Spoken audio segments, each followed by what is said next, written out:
The Bravo 55 is Carenado's latest release for Microsoft Flight Simulator 2024, and in this video we're going to take it for a full first look. We'll check out the exterior and interior models, start it up, listen to the sounds both inside and out, and then take it for a quick spin out of Impulse Simulation's brand new Port Lincoln Airport in Australia. The Carenado B55 is available exclusively through the MSFS 2024 marketplace, and a big thanks to Carenado for providing it for a review. It comes with 9 liveries, including a white paint for custom designs. In the cockpit, you could choose between classic steam gauges or the Aspen Avionics EFD 1000 PFD. Out of the box, it's equipped with Asobo's Garmin GNS 530 and 430. Supposedly, these can be disabled, but that hasn't worked for me just yet. If you got a license for the PMS or TDS GTN 750 and 650, this aircraft is fully compatible with those as well. It's also career mode ready with support for ferry flights and charter services.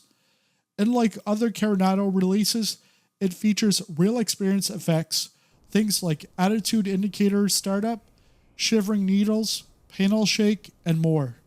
Supposedly, you'll also see dirt buildup and bug splatters over time, though I haven't noticed that yet. Let's jump inside the cockpit and fire it up. The Bravo 55 does come with the Aspen EFD 1000, which you see up here, and it also comes with the Garmin. This is the 430 and 530. But you can always click on tab, bring up the EFB, and on your apps, you'll see the B55. Then you can actually deactivate the EFD. By doing that, by deactivating it, you're going to go back to steam gauges. You'll still have the Asobo 530 and 430. Currently, the deactivation is not working. Not sure why, if it's a bug or if it's with the first release. I'm not sure. But you also have 2 other options, the TDS GTN 750, 650 and the PMS GTN 750, 650. If you're not sure what those are third-party add-ons. And if you have a license for that, then you can activate it here inside the tablets. I don't have either of them, but again, you can activate, deactivate the EFD, and supposedly the Asobo GNS, but like we see here, it's not working. Next up, we're going to go to aircraft. We're going to do the checklist, pre-flight inspection. Pretty much we've done this already. We've gotten rid of all the chocks, tested everything on the outside. Engine covers are off, baggage in. And you can see there at the top, the checklist just gets filled up. There we go. Now we can do before starting checklist. So park and brake, we want to make sure that's set. And we can look down here to get rid of the yoke. You're just going to press the on that cylinder or washer. I don't know what you want to call it. But then we can see here, park and brake is on. That's off. And that's on. So that's good. The avionics master switch is off. Landing gear is down. Cowl flaps, they are full open. And you can see that's open and then closes when they're up. Fuel selectors. Down here, they're both off. We're going to go to on and on.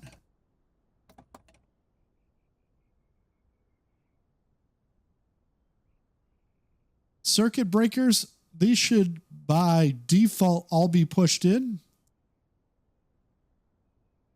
And it's very tough to see if it's pushed in or not. Like that 15 that's pulled out. That's pushed in. Not much of a difference, but there is a slight difference. Battery switch to on. Battery switch is right on the left door. Turn that on. We'll turn on the alternators. Then fuel quantity, we'll want to check that. That's right up here. So both tanks are full. And then landing gear lights, check down. So again, landing gear's down and the lights are indicating that it's down. So we're good there. Now we can go to start the engine. I've got a HOTAS that has both throttles connected together. So I am going to go to 1/2 inch for both of them at the same time. But if you've got 2 separate throttles, you can do one at a time, the left, then the right. Prop lever, we're going to put it to RPM.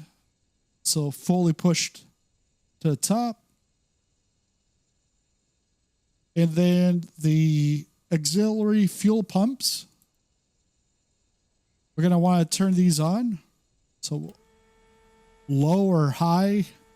It doesn't say here which one it should be, but if you've flown the aircraft before, you'll know. But if you haven't, it's really not going to make a big difference. You're going to have it on for 3 to 5 seconds.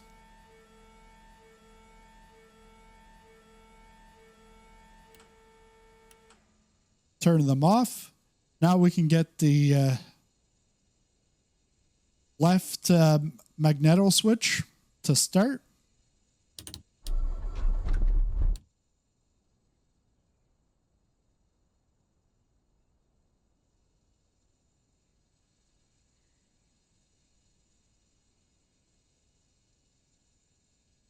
I'm guessing we don't have enough, not enough throttle. Let's try it again.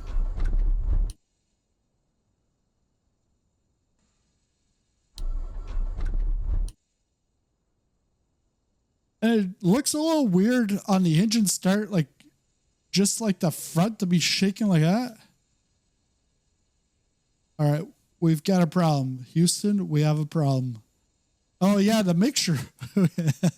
We forgot the mixture. Full rich. Thick and rich. There you go. Now it should work.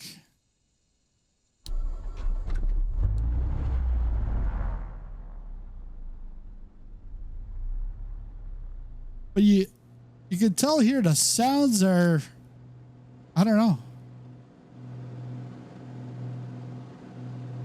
They don't seem loud enough, and then they get louder, then they don't.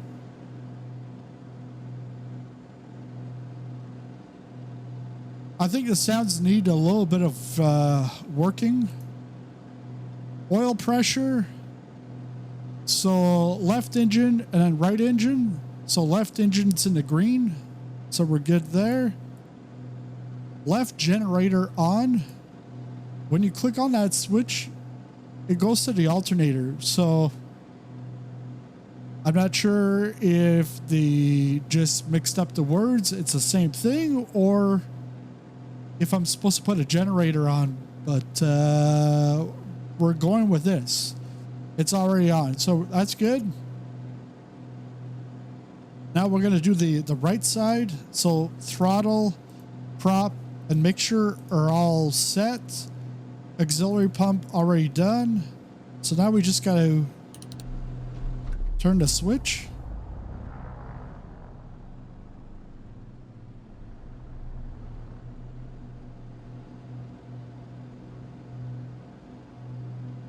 And we could take a look at the oil pressure. Oil pressure is rising into the green. Right generator, the alternator is on. RPM, we're in the green. Same with the manifold pressure and fuel flow. Avionics master switch. We can turn this on. Now it's going to get the Garmin's on. If you do put the Aspen, I couldn't get it to start, and I saw Avangel's video. She couldn't get it to start either. So, if you start with the aircraft already started up, it's already on. But when you're starting cold and dark, there's something missing.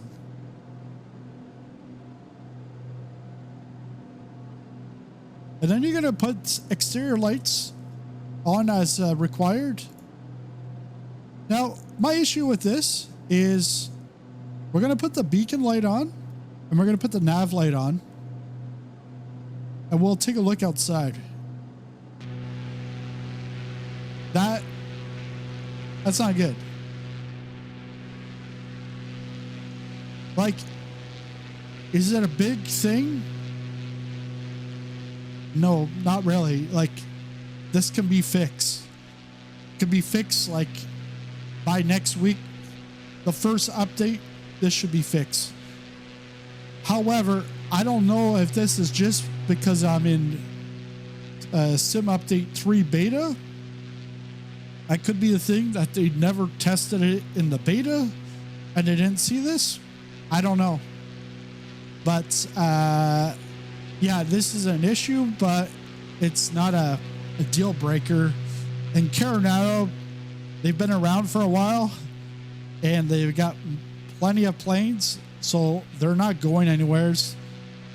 They'll have this fixed as soon as possible. Now we can go, like, if we go back inside, if we turn off the nav, turn off the beacon, let's put the taxi light on. And let's put the strobe. Let's see if those lights, like the strobe light and taxi light, they're fine. It's pretty much just the beacon and nav light.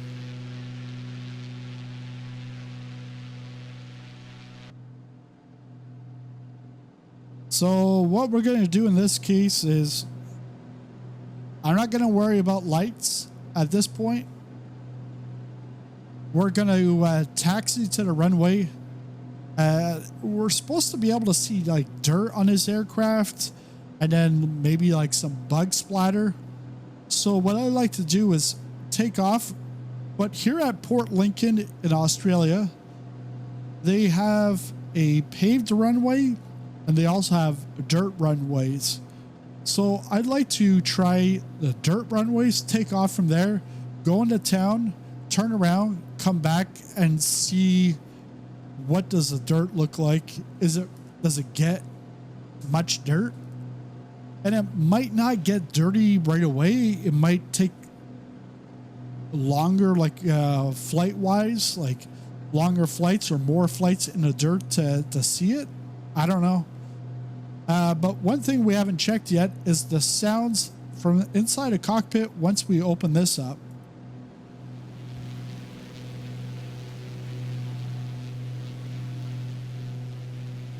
And I like how when you pin your head away, the sound is more on the left side than on the right side. But to me, it should be louder than that, especially when the engine's right there. But watch this. As soon as I click to close this, the sound's cut right out. Like, pretty much right away, it fades. Instead of like having a slower fade, yeah, it fades quite quickly. In this video, we're not going to go through the Garmin's, the instruments, to see whether all the procedures can be done, because we could do a bunch of videos on that and still, you know, have things to talk about. For me, when it comes to general aviation, I'm more of like a bush pilot, where like it's VFR. I don't really fly IFR when it comes to general aviation. IFR, I keep that for airliners, because obviously you don't fly VFR with an airliner. Because how do you do a RNAV approach? Well, it's our IFR. It's not visual. And the other thing is like when it comes to that, some of the technicalities I don't know. And as I said, like I try to keep things simple. Yes, if the aircraft that I'm flying, I enjoy it and I'm flying it a lot, yes, I'll go dive deeper into that. But in my case, I'm flying various aircrafts, from general aviation bush flights to helicopters to airliners to military jets. So there's a lot to know. So if I was an expert at one, well, I wouldn't be able to fly anything else. I would just be flying the one thing. That's not the case. So, well, let's take the parking brake off. And let's taxi to the runway.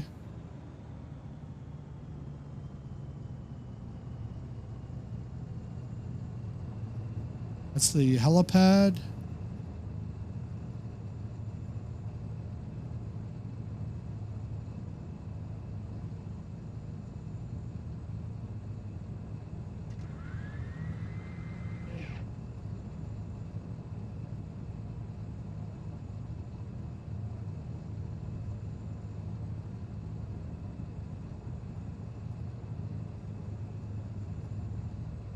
So let's go take a left here.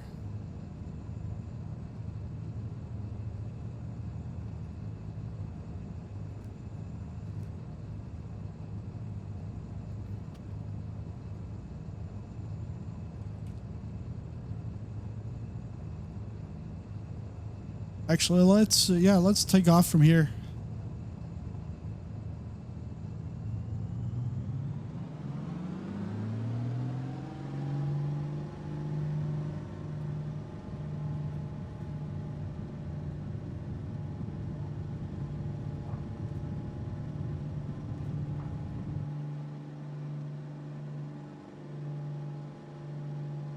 Gear up.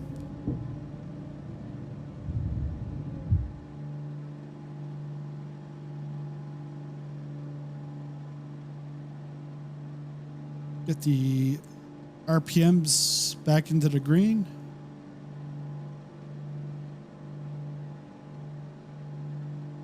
Retract the flaps. We're going to turn around, go back into town. Let's take a look at, let's listen to the sounds from the outside.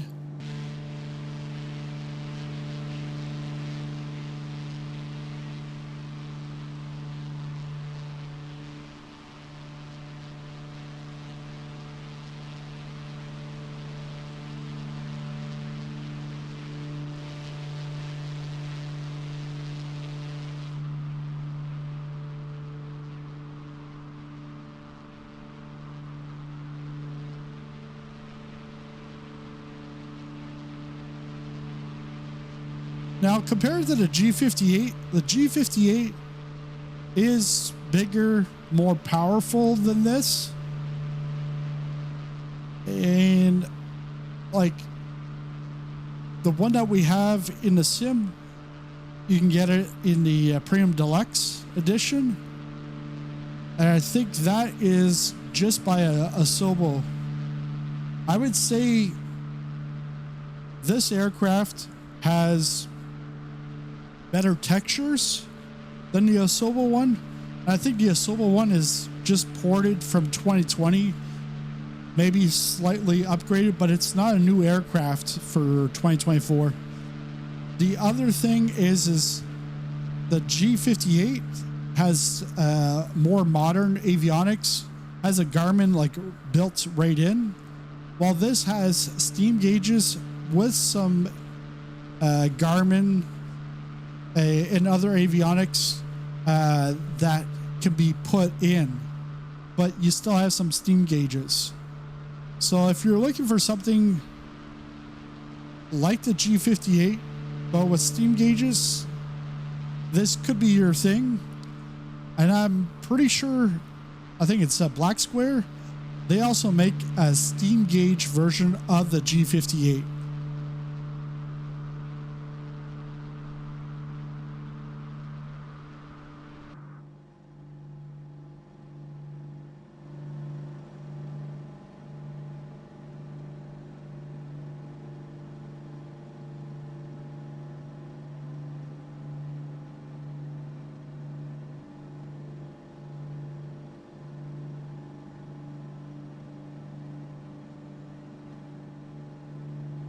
And I noticed that even though I've installed this, like I downloaded and installed it instead of having it streamed, I still have the beacon light and nav light issue. And when you change views from exterior back to the interior, it's almost like it still has to like re-render everything. And I noticed that also the other day in the PMDG 777. And I thought that if you had things from either outside the marketplace or you had downloaded and installed something from the marketplace, that you wouldn't be streaming it. But it seems like it still has to go through that process, like of re-rendering it, and it looks like very blotchy until it comes back to like 100%. So here is Port Lincoln. I'm an expert at the town. To be honest, this is what I think is Port Lincoln, because that was the airport, and this looks like a small little town, but it could be named something different, but I'm pretty sure it's Port Lincoln. So we're going to turn back around. We're going to go back. We're going to land on a dirt strip, and then we're going to take a look at the dirt on the aircraft. And we can see here on the windshield, we don't have any bug splatter. I wouldn't expect any bug splatter if we're, 5,000-10,000 feet up. But here, you should expect some bug splatter. And I haven't checked it yet, but in the winter, there better not be any bug splatter in the winter. Like, if you're flying this in Canada in like December, January, there's no bugs. They're like frozen. They're hibernating.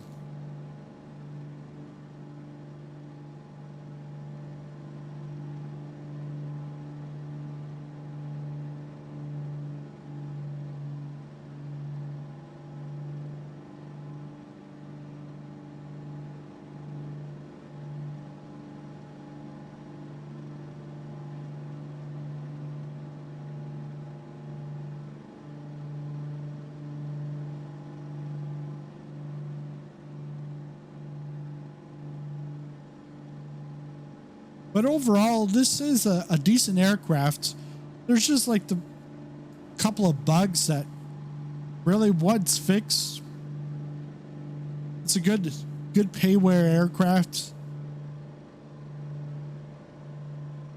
I'm not sure on the price. I know it's a little higher than their older aircraft just because of the RealExperience.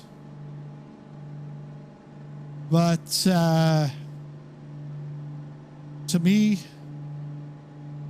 having an aircraft that you enjoy and wanting steam gauges with the options of having some digital avionics, hey, that's great. Like,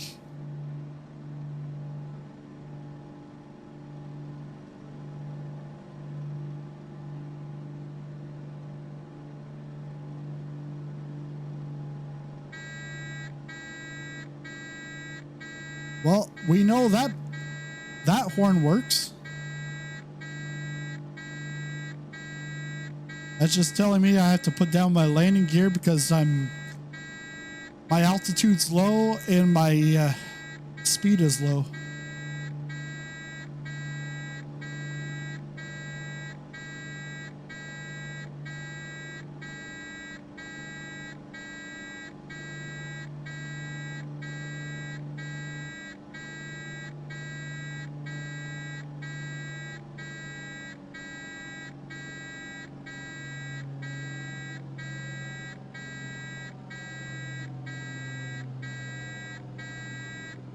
All right, we'll get flaps. And then let's bring down the landing gear.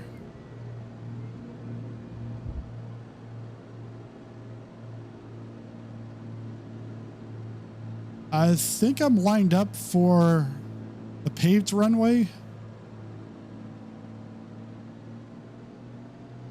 Gotta increase the throttle, or else I'll stall.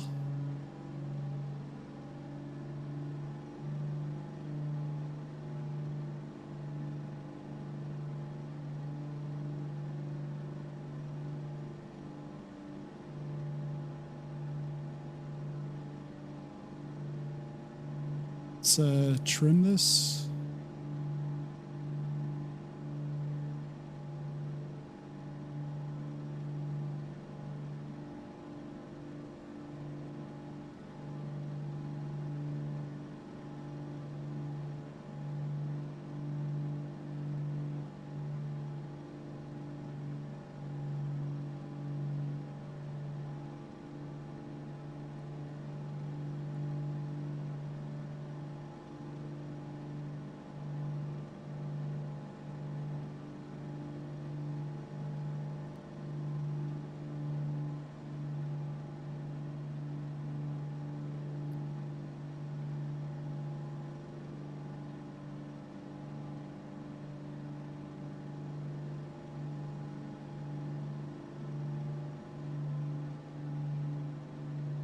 Okay, so we can actually go on to final here.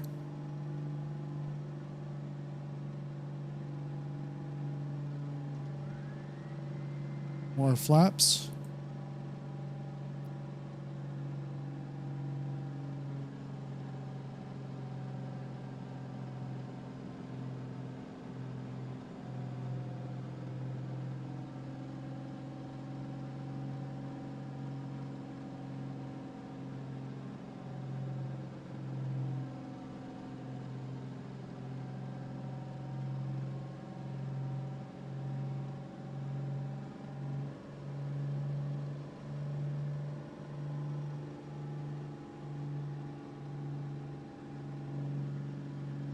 There's no poppy lights here. Not on this runway.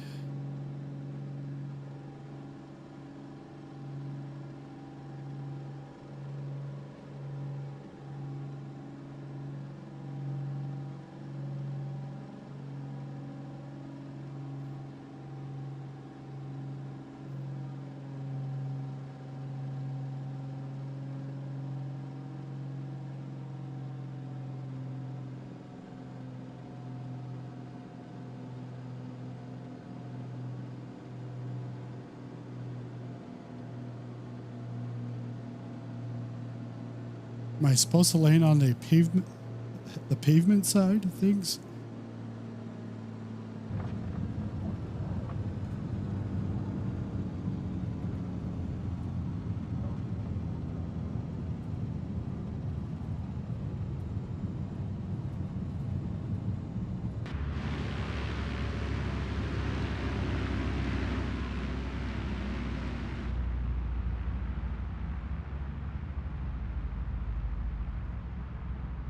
So we gotta turn back around.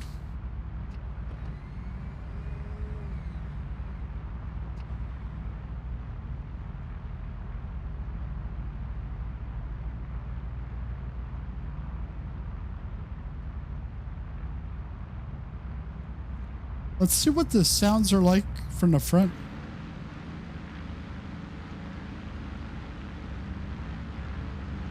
Back to the rear.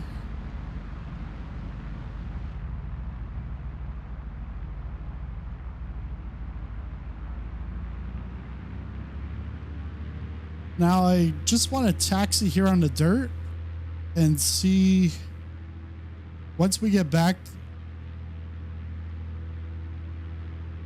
to parking if this aircraft is any dirtier.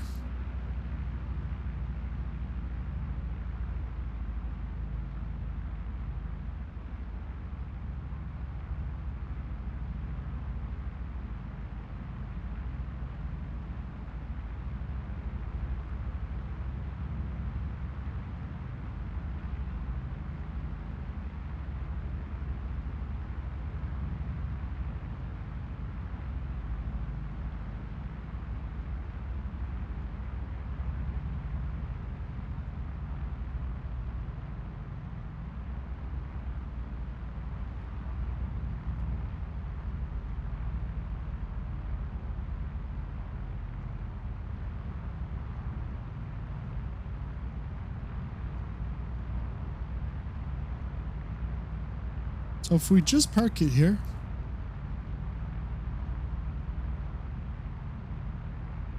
now let's zoom in.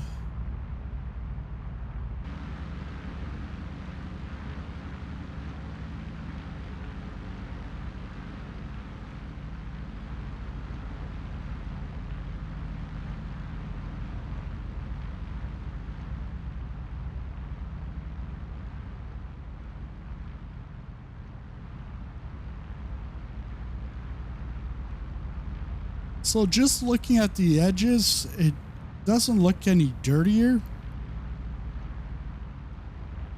But we just did like a short little, you know, traffic pattern, if you want to call it that. But yeah, not much dirt here. I don't know what to expect. This is my first Carenado aircraft, like more so the payware Carenado aircraft, other than their you know, the default, like the first party aircraft. So I'm not sure what to expect with this new RealExperience, because I didn't have their last one, so I really don't know. But if you have experience with that, let me know, like, what are we expecting here, because I'm not really seeing much of a difference. I'm not seeing the bug splattering. Overall, the aircraft textures inside and out are solid. The beacon and nav lights are definitely too bright. Not a deal breaker, but something I hope gets patched quickly. The sounds could use some improvement, and since this is my first Carenado aircraft with RealExperience, I'm not exactly sure what's supposed to stand out. I haven't really noticed anything new so far. That said, I really like that this B55 gives you flexibility between digital and analog avionics, which makes it versatile for different flying styles. But that's just my take. What do you think about Carenado's Bravo 55? Drop your thoughts in the comments below. I'd love to hear them.